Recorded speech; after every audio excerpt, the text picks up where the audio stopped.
الحمد لله رب العالمين، نحمده ونستعينه ونتوب إليه ونستغفره ونؤمن به ونتوكل عليه ونعوذ به من شرور أنفسنا وسيئات أعمالنا، ونشهد أن لا إله إلا الله وحده لا شريك له، وأن سيدنا محمدًا عبده ورسوله. اللهم فصل وسلم وزد وبارك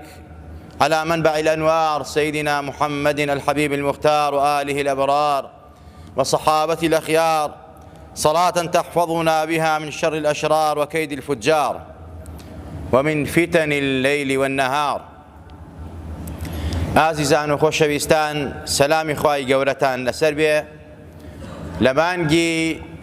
ڕەبیع الأنوارین، مانگی مەولودی پڕخێر و بەرەکەتی حەزەتی ڕەسوولی ئەکرەم صلی الله عليه وسلم، ئەو مانگەی ئەو کات و سات و ڕۆژ و شەوەی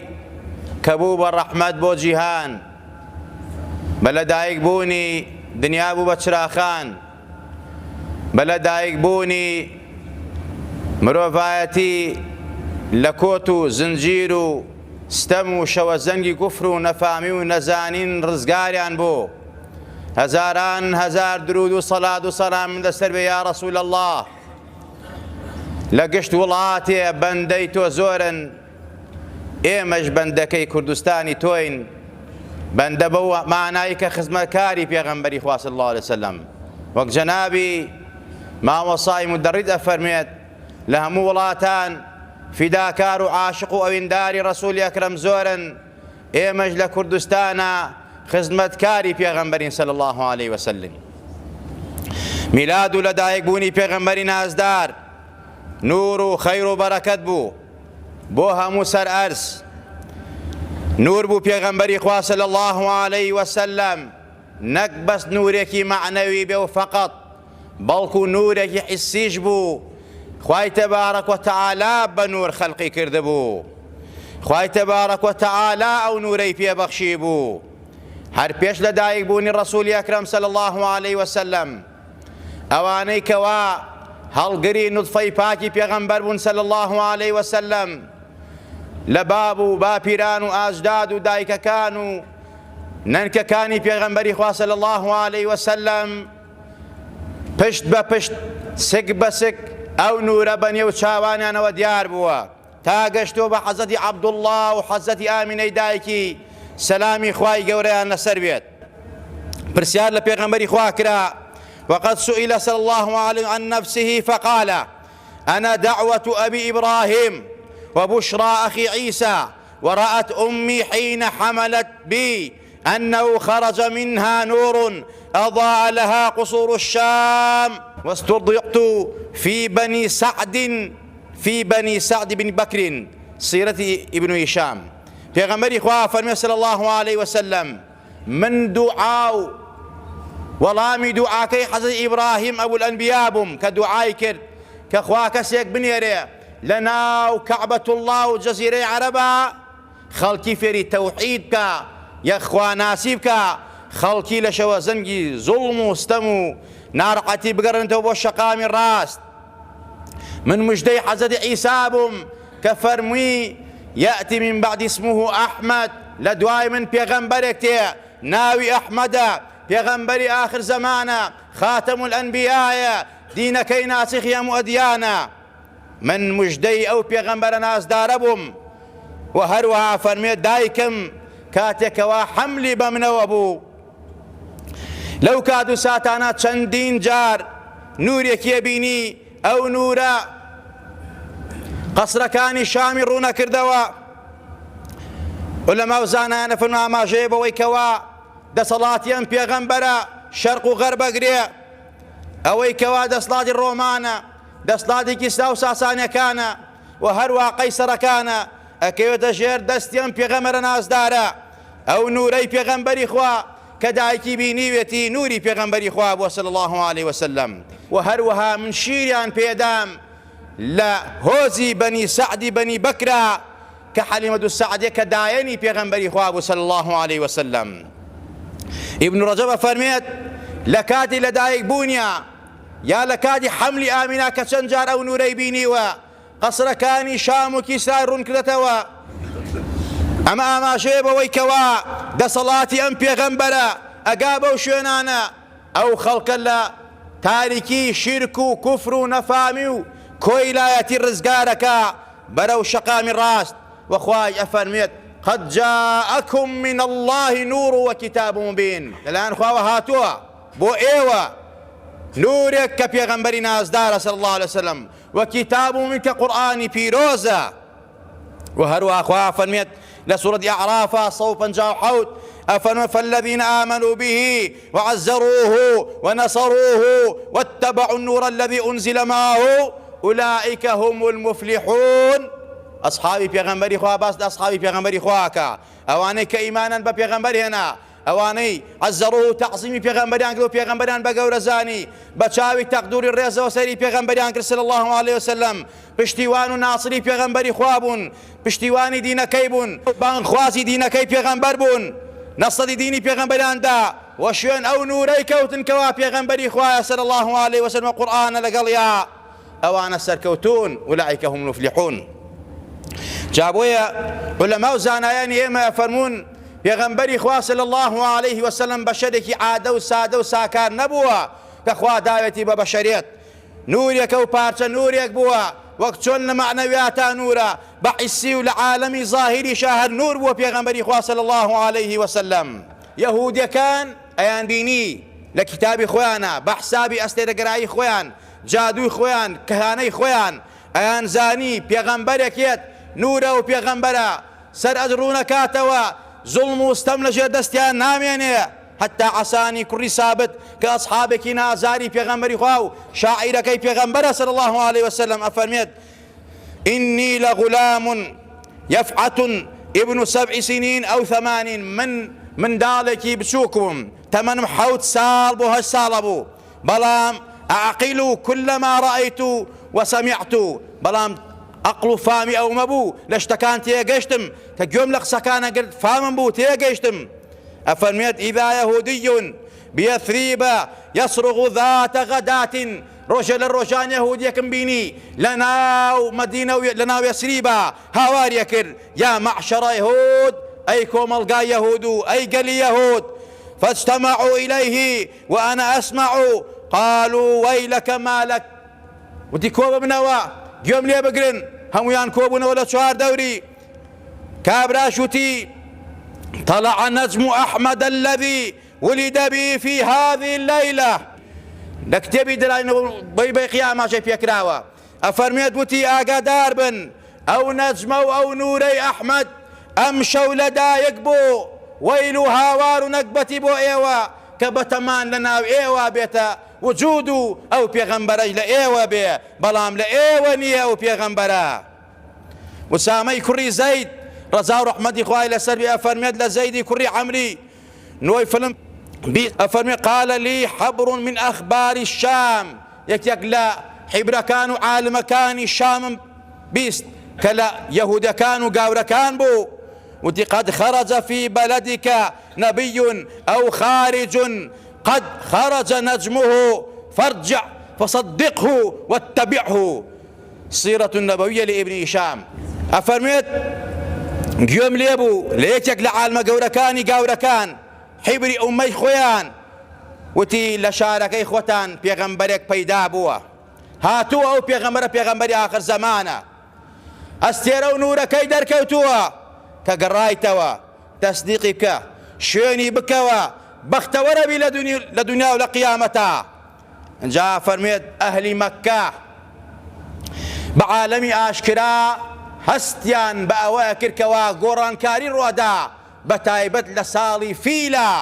ئەو ساڵی کەوا ئەبرەهەی خەتابار جێش و جاشێکی برد بۆ ڕووخانی کەعبەتوڵڵا کە خوا بە یەک سوورەت بۆ پێغەمبەری خوای باسەکات کە ساڵی لەدایک بوونی پێغەمبەری خوایە ساڵی 570 زاینی بوو یعنی 571 ساڵ بەسەر لەدایک بوونی حەزرەتی عیسای مەریەمە ڕۆشتە بوو ئەنجا پێغەمبەری خوا لەدایک بوو صلی الله عليه وسلم. لەو کاتە ئەبرەهە جێشێکی برکەوە کەعبە بڕوخێنێ لە ئێمەنا کەعبەیەکی دروست کردبوو کە خەڵک بێ بۆ زیارەتی کەعبەکەی خۆی بەڵام وەکو چۆن تاغوتەکانی سەردەم هەمیشە بەڕاستی توغیان بەرچاوی گرتوون، ئەویش ئاوا توغیان بەرچاوی گرتبوو وەکو فەراعینەکان تا توغیان و زوڵم و ستەم سەری خۆی و جێش و جاکی خوارد. خوای تبارك وتعالى ألم تر كيف فعل ربك بأصحاب الفيل ألم يجعل كيدهم في تضليل وأرسل عليهم طيرا أبابيل ترميهم بحجارة من سجيل فجعلهم كعصف مأكول. خوای تبارك وتعالى باسەکە بۆ پێغەمبەری خوا کە ئەصحابی فیل و ئەبرەهەمان چی پێ کرد لەو ساڵات تۆ لەدایک بووی ئەی پێغەمبەری خۆشەویست. ئەمەیش لە ناوچوونی ئەم سوپا گەورە ئەم جێشە گەورە کە خوا بەردبارانی کرد بە تەیر ئەبابیل ئاماژەوە بەوەی کەوا گۆڕانکاری ڕۆدا، ئەویش بە هاتنی خۆشەویستەکەی پەروەردگار پێغەمبەری ئاخر زەمان کە ئیتر زوڵم و ستەم و خیانەت نابێ بمێنێ، خەڵکی دڵخۆشی و ئاوەدانی ڕووبکاتە خەڵکی و ڕووکاتە مجتەمەع و کۆمەڵگا. بۆیە ئەهلی مەککە هەستیان ئەکرد هەتا نوری نووەتی پێغەمبەری خوا ئاماژەم پێکرد لە پێشەوە. حەزەتی عەبدوڵڵا پێش ئەوە حەزەتی ئامینە مارەکە چەندین ئافرەت خۆیان ئەیان نار بۆ لای عەبدولمەطەلیب ئەیان و پێمان خۆشە شوو بە حەزەتی عەبدوڵڵا بکەین، پێمان خۆشە ئەو منداڵە لە ئێمە بێ. هەندێکیان ئەهلی کیتاب بوون شارەزا بوون ئەیان زانی پێغەمبەری ئاخر زەمان پێغەمبەری ئاخر زەمان لە پشتی ئەو زاتایە بۆی کە دەستکی خۆیانەوە ببن بە دایکی پێغەمبەری ئاخر زەمان. بەڵام خوای تەبارەک وتەعالا دایناوە بۆ کێ بێ کێ دایکی ئەم پێغەمبەرە نازدارە بێ صلی الله عليه وسلم. ئەو نورە بە ناوچاوی حەزەتی عەبدوڵڵاوە دیار بوو. بۆیە ڕەحمەت لە ئەحمەد شەوقی شاعیر ئەفەن ولد الهدى فالكائنات ضياء وفم الزمان تبسم وثناء الروح والملأ والملائك حوله للدين والدنيا به بشراه بك بشر الله السماء فزينت وتضوعت مسكا بك الغبراء. لوصفيا بيغمبرا لدايق بوني بيغمبرا أفرميت هداية لدايق بو بجارك روشنائي هات دنياوا شرق وغرب رون كردوا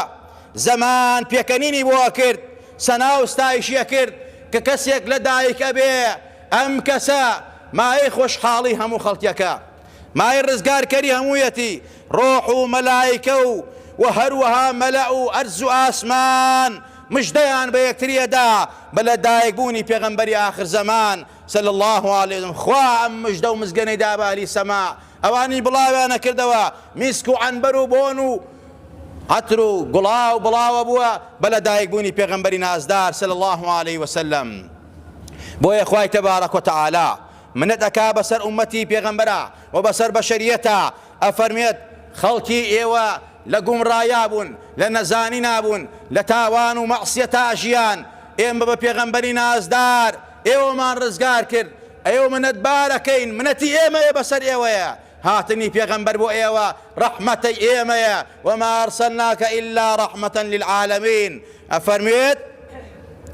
لقد من الله على المؤمنين إذ بعث فيهم رسولا من أنفسهم يتلو عليهم آياته ويزكيهم ويعلمهم الكتاب والحكمة وإن كانوا من قبل لفي ضلال مبين. خوای تبارك وتعالى أفرميت خوا منە دەکا بەسەر مسلمانانە کە پێغەمبەرێکی بۆ ناردن لە نەفسی خۆیان لە جنسی مرۆڤایەتی نەک جنۆکە بێ نەک فریشتە بێ نەک شتی تر بێ بەشەر بووە. ئەمە یەکێک لە ڕیوایەتەکان. ئیبن عەباس ئەفەرمێت کە خوا ئەفەرمێت إذ بعث فيهم رسولا من أنفسهم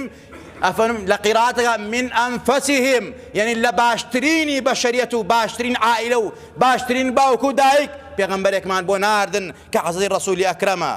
ئاەتەکانی خوا بخوێنێتەوە سەریانە تەسکیەیان بکە پاڵفتەیان کە پاکیان کاتەوە فێری کتاب و قورئانیان بکە فێری حکمت و سونەتیان بکە فێری ژیان و ژیاریان بکە. هەرچەند ئێوەی مسلمان لە پێشان گومڕابوون نەک بەد بوون بەدبەخت بوون بە پێغەمبەر هیدایەتتان وەرگر ڕزگارتان بوو لە شەوەزەنی کوفر و نەفامی و نەزانین کەواتە میلاد و لەدایکبوونی پێغەمبەری خوا ڕەحمەت و بەرەکاتە خەیر و نورە بۆ ئومەتی ڕەسوول الله و بۆ بەشەریەت. ئەمڕۆ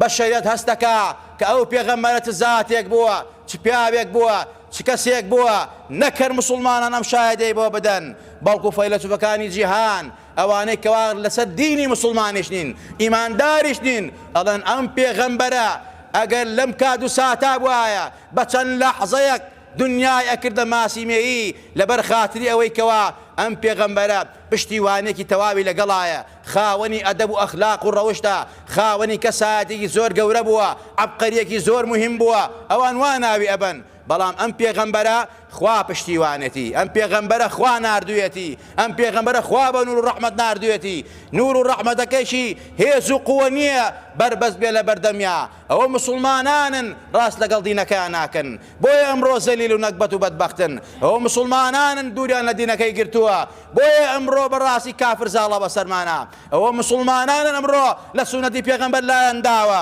لە نەهجی پێغەمبەر و ئەسحاب لایەن داوە، بۆیە ئەمڕۆ بەڕاستی ئاوامان بەسەرهاتووە. خۆشحاڵی دەربڕین بە لەدایکبوونی پێغەمبەری خوا، بەهاتن دوای پێغەمبەری خوا صلی الله علیه وسلم. ئەمە نەسی قورئان ئاماژەی پێکا و هەروەها پێغەمبەری خوا خۆی خۆشحاڵی دەربڕیوە بە لەدایکبوونی خۆی کە فەرموویەتی من لە دووشەما بۆیە بەڕۆژوم چونکە تایە لەدایک بووم. جا بۆیە مسلمانان ئەسحابی پێغەمبەری خوا و هەروەها تابعینەکان زانایانی ئومەت سەلەفی ساڵح ئەم ئومەتە بە لەدایکبوونی پێغەمبەری خوا خۆشحاڵیان دەربڕیوە، هەر کەسێکیان بە شێواز و بە جۆرێک و بە حەفلەیەک و بە شێوازێک. کەواتە ئەمانگی مەولودە کوردەواری ئێمە لە عیشق و ئەوینداری و پێغەمبەرە ئەم مانگەی ڕەبیع الەوەل ناوناوە مانگی مەولود، مانگی لەدایکبوونی خۆشەویست و هەر کەسێک بە شێوازێک خۆشحاڵی خۆی دەربڕیوە و ئەمەش بەڕاستی خۆشحاڵی دەربڕین ئەمری خوایە و فەرمانی خوایە. ئەی پێغەمبەری خوا پێیان ڕابگەێنە ئێوە بە فەزلی خوا کە کیتاب و سنەت و قورئانە و هەروەها بە ڕەحمەتی خوا کە پێغەمبەرە خۆشحاڵی خۆتان دەربڕن. هەر مسلمان و ئیماندارێک لەم مانگا یا لە شەو ڕۆژ لەدایکبوونی پێغەمبەری خوا خۆشحاڵی خۆی دەرببڕێت، ئەمە بەڕاستی کارێکی زۆر گەورە و مستحەبی کردووە. هەوڵ بە سڵاوات زۆر لەسەر پێغەمبەری خوا لێ بدە، زۆر یادی پێغەمبەری خوا بکە، خێر و سەدەقە زۆر بکە، بە تایبەت هەتیوەکان، بێوەژنەکان، فەقیر و شارەکان هاوکاریان بکە، بەهۆی لەدایکبوونی پێغەمبەری خوا زیاتری بکە. خوای تەبارەکە زیاتر ئەڕژێنێ بەسەریا، زیاتر ڕەحمەت و بەرەکەت ئەڕژێنێ بەسەریا، زیاتر هاوکاریەکە، زیاتر ئەبێتە عاشق و ئەوینداری پێغەمبەری خوا و ڕەفیق و هاودەمی پێغەمبەری خوا لە بەرزەخ و قەبر و قیامەتە. خوای گەورە لە هەموو لایەکمان ڕازی بێ، خوا لە هەموو لایەکمان خۆش بێ، خوا عاقیبەتمان بەخێر بگێڕی، خوا لەبەر خاتیە و پێغەمبەر ڕەحم بە خۆمان و کۆمەڵگا و مجتەمەعمان بکەی، خوا لەبەر خاتیە و پێغەمبەرە و مانگی لەدایکبوونی و پێغەمبەرە خوایە هەموو کێشەکانمان چارەسەرکەی، لەوە باو نەخۆشی و ناخۆشی لامان دەی. یا ڕەبی خوایە لە دەپاڕێنەوە تێمان گەیەنی لە دینەکەی پێغەمبەری خوا، شارەزامان کەی لە دینەکەی پێغەمبەری خوا، لە مەنهەجی ئەو پێغەمبەرە و ئەسحابی و پێغەمبەرە لا نەدەین. یا ڕەبی خوایە هەمیشە و دایم خۆشحاڵی خۆمان دەرببڕین بە لەدایکبوونی پێغەمبەری خوا، دینی پێغەمبەری خوا، ئەسحابی پێغەمبەری خوا. یا ڕەبی خوایە لە دەپاڕێنەوە بە ئیسمی عەزەمی خۆت وڵاتمان پڕ لە خێر و خۆشیکەی، بارانی بە ڕەحمەتمان بانێری، کانی و کارێزەکانمەوە بۆ بتەقێنی، لە زاڵم و ستەمکار و تاوانبار و جینایەتکار خۆمان و وڵات و خانەوادمان پارێزراوکەی. یا ڕەبی خوایە ئەوەی دۆستمانە دۆستی بی، ئەوەی دوژمنمانە خوایە، ئەگەر شیاوی دایەتە خوای دادەی، ئەگەر شیاوی داد نەخوایە عالیەها سافیلها تەفروت و نایکەی. یا ڕەبی خوای دادی گەنجەکانمان بی، عاقیبەتی پیرەکانمان بەخێر بگێڕی. خوایە وڵاتی مسلمانان و وڵاتی ئێمە بەتایبەت لە هەموو وەبا و نەخۆشی و ناڕەحەتی و زاڵم و ستەمکارێک پارێزراوکەی. یا ڕەبی خوایە بە ئیمانمان ژێنە، بە ئیمانمان بنە، بە ئیمان و زندومان کەرەوە. یا ڕەبی خوایە لەسەر کەلیمەی تەوحید لا إله إلا الله ومحمد رسول الله حەشرمان کەی. یا ڕەبی خوایە بمان ژێنی و مان بێن و زندومان کەیتەوە حەشرمان کەی. یا ڕەبی خوایە لە دەپاڕێنەوە ئەوانەی داوای دوعای خەیریان لێکردوین، ئەگەر نەخۆشیان هەیە خوایە شیفای عاجز پلان بۆ بنێرە، خوایە شیفای نەخۆشی هەموو لایەکمان بی، شیفای نەخۆشی خەستەخانەکانمان بەتایبەت بی، کۆمەڵە نەخۆش لە خەستەخانەکانن لە ناو دەرۆی وڵات داوای نەخۆشیان داوای شیفایان کردووە، خوایە شیفای عاجز پلان بۆ بنێرە، خوایە زەلیلی سەر جێگایان مەکە، خوایە دڵی کەسوکایان خۆشکە. یا ڕەبی خوایە تۆ شافی، تۆ کافی، تۆ قادریت، خوایە شیفای عاجزان بۆ بنێرە. یا ڕەبی خوایە شیفای نەخۆشەکانی ماڵان بە، ئەوەی کەوا منداڵی نەخوایە منداڵی ساڵحی بەرێ ئەوەی هەیەی و ساڵی نەخوایە بۆی ساڵەکەی ئەوەی گیر و گرفت و کێشە و بەشاکی لێ خخوایە بۆی چارەسەرکەی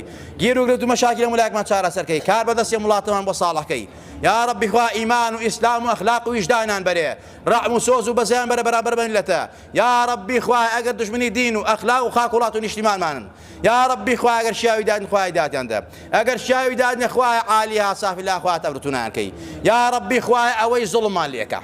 ئەوەی وڵاتمان وێرانەکە ئەوەی وڵاتمان سوتماکەکە ئەوەی بەناو دین و الله ئەکبەر و دینیان پێغەمبەرە پاکە پڕ ڕەحمەتەوە بەناوی الله ئەکبەرەوە وڵاتمان تۆ بارانەکە خوایە لێتە پاڕێنەوە ئێمە بەس تۆمان هەیە بەس تۆ پشتیوانمانی یا ربی خوایە ئەو تۆ بوو تەیارانە بشکێنیتەوە بەسەر خۆیان یا ربی خوایە جێژ و جاشی خۆی لە ناو دەی یا ربی خوایە ئەم میلەتە کەسی نییە پشتیوانی نییە میلەتێکی مەزلومین لە چوار دەورە بە ئەنگلیز و تورک و فارس و عەرەبەوە هەمووی زوڵممان لێکە یا ربی خوایە ئەم زوڵمە قبوڵ نەکەی یا ربی خوایە ئەم ستەمە قبوڵ نەکەی بەناوی دینەکەی تۆ پێغەمبەرەکەی تۆ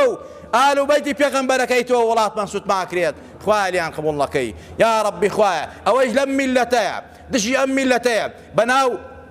دژی ئەم میلەتە قسەیەکە دژی دینە میلەتە قسەیەکە بەرامبەر دینیە میلەتە قسەیەکە وە کوردایەتیەکە ئێمە و کوردایەتێمان ناوێ کوردایەتێکمانەیە موافقی ئیسلام بێ کوردایەتێک دژی دین بێت حیزبێک دژی دین بێت لافی کوردایەتیش لەدا یا ربی خۆیان تەفروتو نابێ ئەو کوردایەتێمان ناوێ دژ بە دین بێ کوردایەتێکمانەوێ طبق الأصل